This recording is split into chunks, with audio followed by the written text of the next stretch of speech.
അങ്ങനെയൊന്നും ആൾക്കാരൊന്നും ഈ പരിസരത്തൊന്നും കൂടിയിട്ടില്ല. അവിടെ കൂടാൻ സാധ്യതയുണ്ടെന്നാണ് SIT കൊണ്ട് അറിയിച്ചത്. കൂടെ നമ്മളെ കണ്ടുവന്ന് അറിയിക്കും.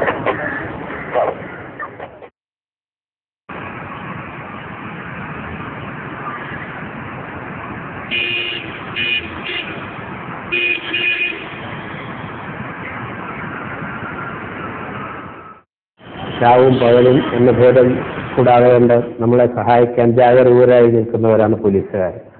അതിൽ ട്രാഫിക് പോലീസുകാരുടെ ഇടയിൽ പ്രത്യേകിച്ചും കൂടുതൽ ബുദ്ധിമുട്ടുകളുണ്ട്. ഒരു ക്ലിപ്ത ഡ്യൂട്ടി സമയമില്ല, ക്ലിപ്തമായിട്ടൊരു ഭക്ഷണം കഴിക്കാനുള്ള സമയമില്ല, ക്ലിപ്തമായിട്ട് പലപ്പോഴും റെസ്റ്റ് പോലും എടുക്കാൻ സാധിക്കാത്ത ഒരു കൂട്ടരാണ്.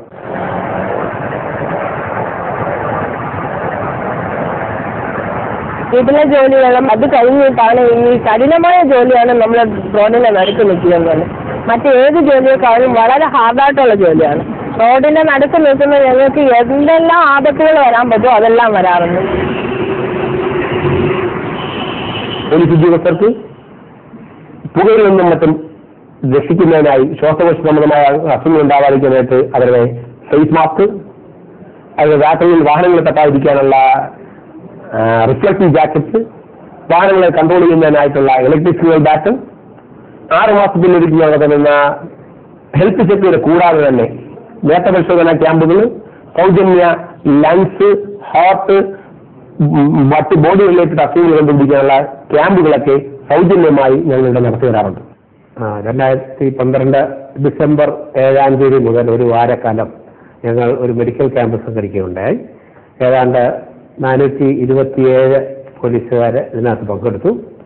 ഇതിലിപ്പോൾ പ്രധാനമായിട്ട് പറഞ്ഞാൽ പൊടി പടലങ്ങൾ ഉള്ളിൽ ചെല്ലുമ്പോൾ നമ്മുടെ ശരീരത്തിൻ്റെ ഉള്ളിലുള്ള സ്മോൾ എയർവേസ്, 2 മില്ലിമീറ്റർ താഴെയുള്ള എയർവേസ്, അതായത് ഈ ശാഖോപശാഖകളായിട്ട് നമ്മുടെ ശ്വാസക്കോളിൽ ഡിവൈഡ് ചെയ്ത് പോകുമ്പോൾ ഒടുക്കം 2 മില്ലിമീറ്റർ താഴെ വരുന്ന പോയിന്റുകൾക്ക് ക്ഷതം സംഭവിക്കുന്നുണ്ട്. ഇതിലൊരു നല്ല ശതമാനം ആൾക്കാർക്ക് അങ്ങനെ ക്ഷതം സംഭവിച്ചിട്ടുണ്ട് എന്ന് ഈ പഠനം വഴി തെളിഞ്ഞു. മഴ ഏൽക്കാതിരിക്കാൻ റെയിൻകോട്ട് കൊടുക്കുന്നത് പോലെ ഇവർക്കൊക്കെ പൊടിപടലങ്ങൾ ഉള്ളിലേക്ക് പോകാത്ത വിധത്തിൽ സൈഡ് സീൽ ചെയ്തുകൊണ്ടുള്ള മാസ്ക് ഉപയോഗിക്കാൻ സൗകര്യപ്പെടുത്തി കൊടുത്താൽ അതൊരു വലിയ പ്രയോജനമായിരിക്കുമെന്ന് തോന്നുന്നുണ്ട്.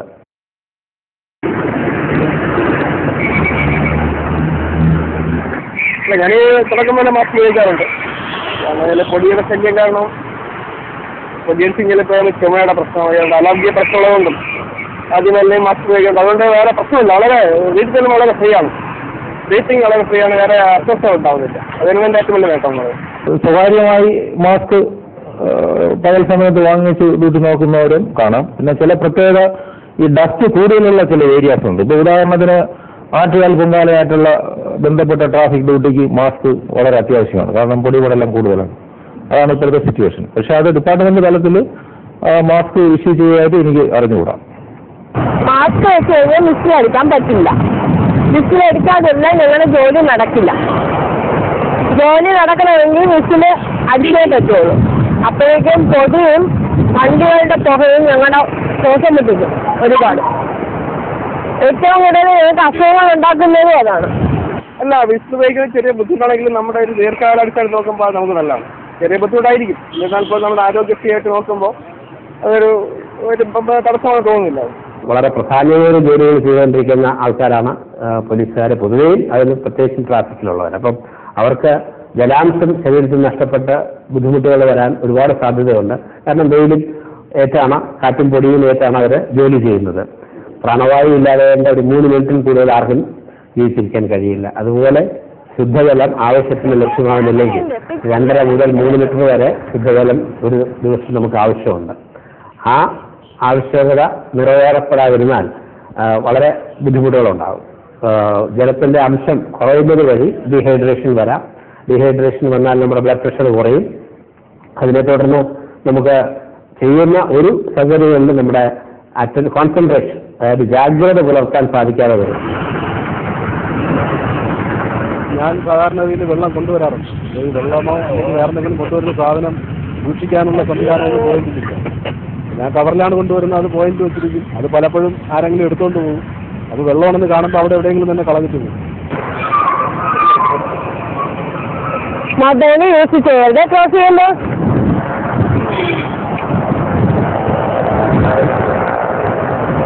ഒരു മിനിറ്റ്. ആളല്ല എന്റെ കാലുണ്ട് അന്ന് കിടക്കണേ. അവന്റെ കൂടെ നിന്ന് അവന്റെ കാല് തട്ടി നീ എന്ത് ചെയ്യും? ഒരു കുഴപ്പമില്ല, അവൻ വീഴും നീണ്ടുണ്ടായ പറഞ്ഞു ഒരു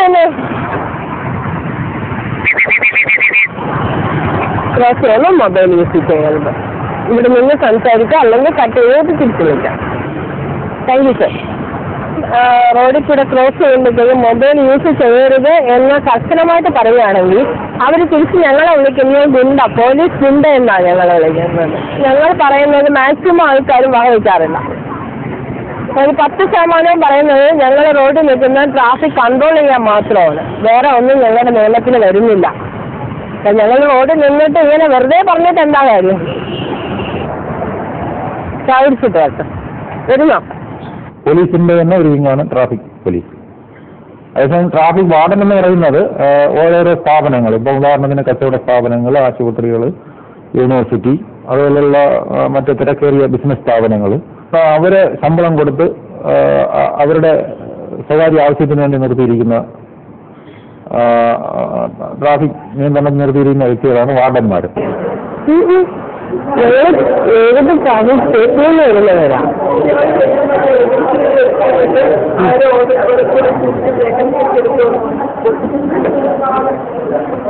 എന്തിനാണ് എനിക്കറിയുന്നത്? ട്രാഫിക് സ്റ്റേഷനിൽ നേരത്തെ ബയോഡേറ്റ കൊടുത്തത് എന്നെ വിളിക്കും. മുമ്പ് കാലങ്ങളിലൊക്കെ നമ്മളെ റോഡിൽ പോലീസ് ഉദ്യോഗസ്ഥർ റോഡിന്റെ നടുക്ക് ഒരു കൊച്ചു ഐലൻഡ് ഒരു കുടയും ഉണ്ടാക്കി അതിന്റെ താഴെ നിന്ന് വെയിലും പുകയുമൊക്കെ കുറച്ചൊരു ഷെൽട്ടർ കിട്ടുന്ന രീതിയിലുള്ള സംവിധാനങ്ങൾ ഉണ്ടായിരുന്നു. ഇപ്പോൾ റോഡിന്റെ ജംഗ്ഷൻ തന്നെ ഐഡിയ തന്നെ മാറിയത് മൂലം കുറച്ചുകൂടെ വലിയ വൈഡ് മൗത്തായിട്ടാണ് വാഹനങ്ങൾ കട്ട് ചെയ്തത്. റോഡിന് ജമീൻ പോയി ചെയ്യുന്ന ബ്യൂട്ടിഫിക്കേഷന്റെ ഭാഗമായിട്ടും ടെക്നോളജി റോഡ് എഞ്ചിനീയറിംഗിന്റെ ഫലമായിട്ടും ഐലൻഡൊക്കെ എടുത്ത് മാറ്റിയിട്ട് സിഗ്നൽ സിസ്റ്റം പ്രൊവൈഡ് ചെയ്യും.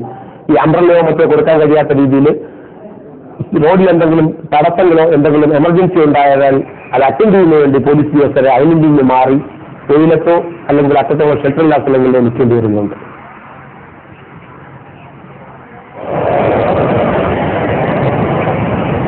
വെയിൽ കൊണ്ടിട്ടാണ് ഞങ്ങളുടെ ദേഹം മുഴുവൻ സൺബേണം. എപ്പോഴും വെയിൽ കൊള്ളുന്ന എല്ലാ ഭാഗങ്ങളും.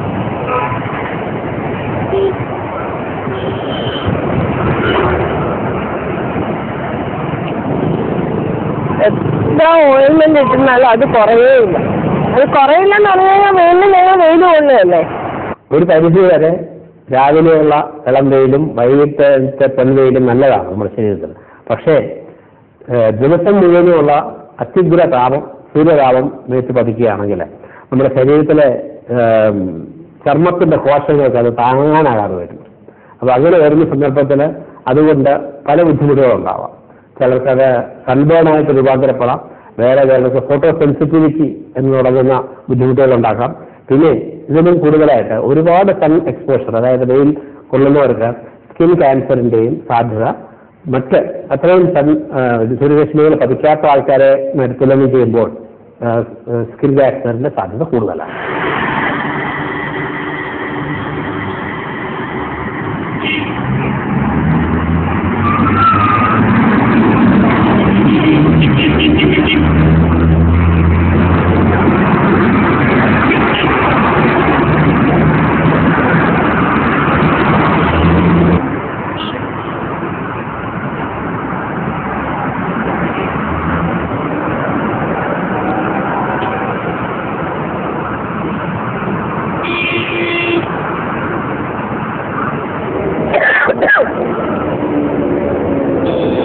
ലേഡീസ് നിൽക്കുന്നവരെ അവരുടെ കാലിനെയും നടുവിനെയും അത് ഏറ്റവും കൂടുതൽ ബാധിക്കും.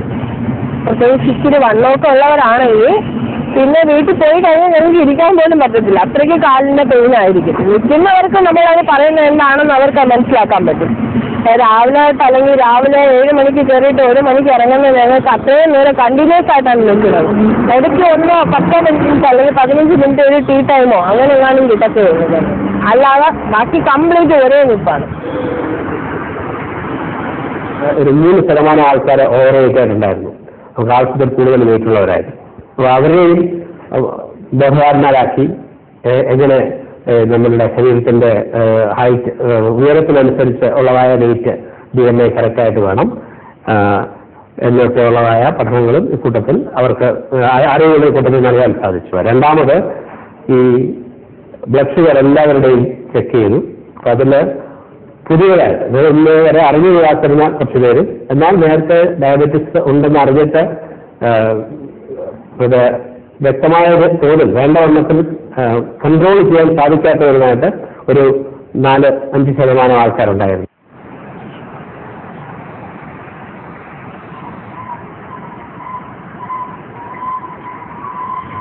റോഡിന്റെ നടുക്ക് നിൽക്കുന്ന ഞങ്ങൾക്ക് പ്രാഥമിക ആവശ്യങ്ങൾക്കായിട്ട് പ്രത്യേകിച്ച് ഒരു സൗകര്യം പറഞ്ഞിട്ടില്ല. മഴയാണെങ്കിലും വെയിലാണെങ്കിലും റോഡിൽ തന്നെ നിൽക്കണം. ഞങ്ങൾക്കൊരു റെയിൻകോട്ട് പോലും കിട്ടത്തില്ല മഴയാണെങ്കിൽ. നിന്ന് കഴിഞ്ഞാൽ ഞങ്ങളുടെ മഴ പെയ്യുമ്പോഴത്തേക്ക് ഞങ്ങളുടെ ഷൂ എല്ലാം നനയാറുണ്ട്, കംപ്ലീറ്റ് ആയിട്ട് ഷൂ സോക്സും നനയാറുണ്ട്. അപ്പൊ പിറ്റേ ദിവസം ഞങ്ങൾക്ക് യൂസ് ചെയ്യണമെങ്കിൽ ഈ നനഞ്ഞ സോക്സ് അല്ലെങ്കിൽ ഈ നനഞ്ഞ ഷൂ ഇട്ടിട്ട് വേണം ഞങ്ങൾക്ക് വരാൻ. വെയിലായാലും മഴയായാലും പോയിന്റിൽ നിന്നും മാറാൻ പറ്റത്തില്ല. മഴ പെയ്യുന്ന സമയത്ത് അവർ റെയിൻകോട്ട് ഇട്ടുകൊണ്ട് അവർക്ക് നിശ്ചിത പോയിന്റിൽ നിന്ന് തന്നെ അവർ ഡ്യൂട്ടി ചെയ്യണം. പിന്നെ പകൽ സമയത്താണെങ്കിൽ ചൂടിന്റെ ബാഹുല്യം കൂടുതലാണ്, പോകാശല്യം കൂടുതലാണ്, പൊടിപടലങ്ങൾ കൂടുതലാണ്. അപ്പോൾ ഏത് പ്രതികൂല സാഹചര്യം വന്നാലും ട്രാഫിക് പോലീസുകാരൻ അയാൾക്ക് ചുമതലപ്പെടുത്തിയിട്ടുള്ള ഡ്യൂട്ടി പ്ലേസിൽ നിന്ന് മാറാൻ പാടില്ല.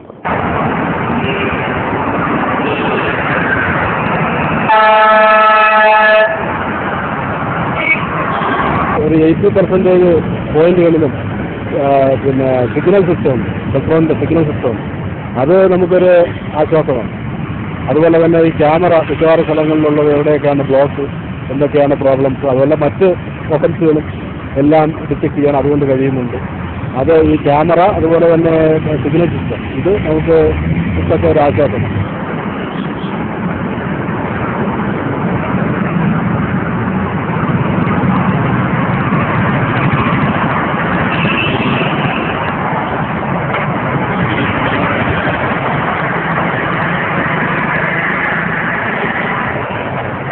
നിയമത്തെ മാനിക്കുന്ന, ബഹുമാനിക്കുന്ന, ലംഘിക്കാൻ ഇഷ്ടപ്പെടാത്ത, ലംഘിക്കാൻ പ്രേരണ കൊടുക്കാത്ത ഒരു ജനത ഉള്ളിടത്താണ് നിയമങ്ങൾ അങ്ങേയറ്റം അനുസരിക്കപ്പെടുന്നതും ലോ ബ്രേക്കിംഗ് കുറയുന്നതും.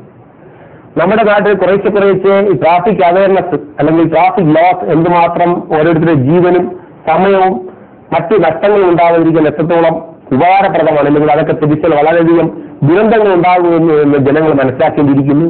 കൊച്ചു ട്രാഫിക് ലോസ് വയലേഷൻസ് വരെ വലിയ അപകടങ്ങളിലേക്ക് ചെന്നെത്താറുണ്ട്. അപ്പൊ സിഗ്നൽ മാത്രം ഉള്ളതുകൊണ്ട് എല്ലാവരും ആ സിഗ്നൽ അനുസരിച്ച് പ്രവർത്തിക്കണമെന്നില്ല. അതുകൊണ്ട് ഒരു വൈറ്റ് മാൻ അല്ലെങ്കിൽ ട്രാഫിക് പോലീസ് റോഡിൽ കാണുന്ന അവരുടെ പ്രസൻസ് ലോസ് അനുസരിക്കാൻ കുറച്ചുകൂടി ജനങ്ങളെ ടെൻഡറ്റീവ് ആക്കുന്നുണ്ട്. കൂടാതെ തന്നെ എന്തെങ്കിലും ആക്സിഡന്റോ എന്തെങ്കിലും എമർജൻസീസോ എന്തെങ്കിലും കാര്യങ്ങൾ വരുമ്പോൾ മെഷീൻസ് ചെയ്യാൻ കഴിയാത്തത് പെട്ടെന്ന് ഇടപെട്ട് ചെയ്യുന്നതിനായിട്ട് ട്രാഫിക് പോലീസ് പോയിന്റുകളിൽ അത്യന്താപേക്ഷിതമാണ്.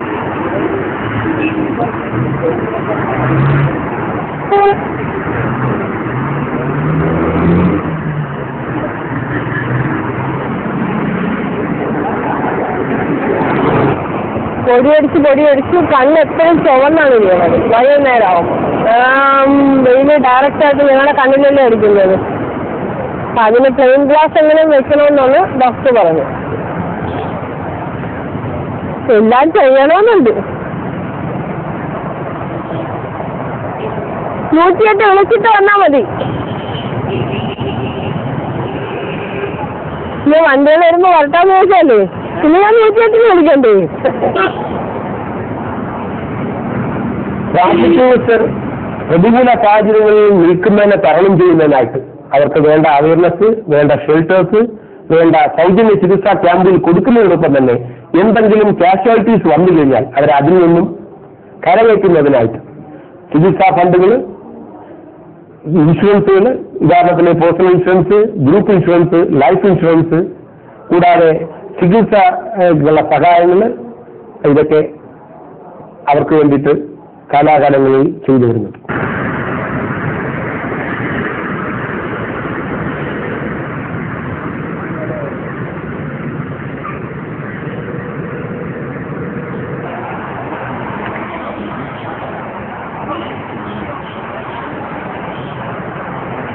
വെറുതെ നമ്മൾ റിസ്ക് എടുക്കാൻ പാടില്ല.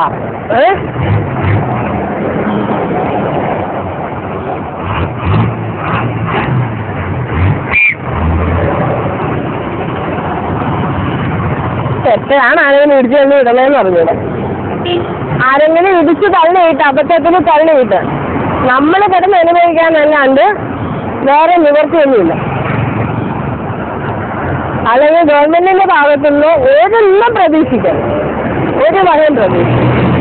കാലിന്റെ ആ പെയിൻ കൊണ്ട് ഒരിക്കലും വന്ന് തുടങ്ങി. അതും കൂടെ ആകുമ്പോൾ വളരെ ബുദ്ധിമുട്ടാവും. അപ്പൊ ശരിക്കും നിങ്ങൾ എന്തിനാ ഈ ജോലിക്ക് വന്നതെന്ന് ചോദിക്കും. ജീവിക്കാൻ വേറെ നിവർത്തി വേണ്ടേ? എന്തെങ്കിലുമൊക്കെ ജീവിച്ചല്ലേ പറ്റുള്ളൂ. വീട്ടുകാരുടെ കാര്യമായിരുന്നാലും എല്ലാം നോക്കിയല്ലേ പറ്റൂ.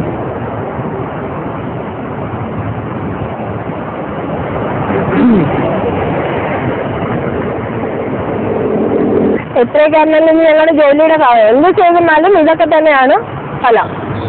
ഇതിനൊക്കെ എന്തെങ്കിലും സൊല്യൂഷൻ നിങ്ങളെ കൊണ്ട് പറ്റുമെങ്കിൽ അതൊക്കെ ചെയ്യാനേ എനിക്ക് പറയാൻ പറ്റുള്ളൂ. പോട്ടെ.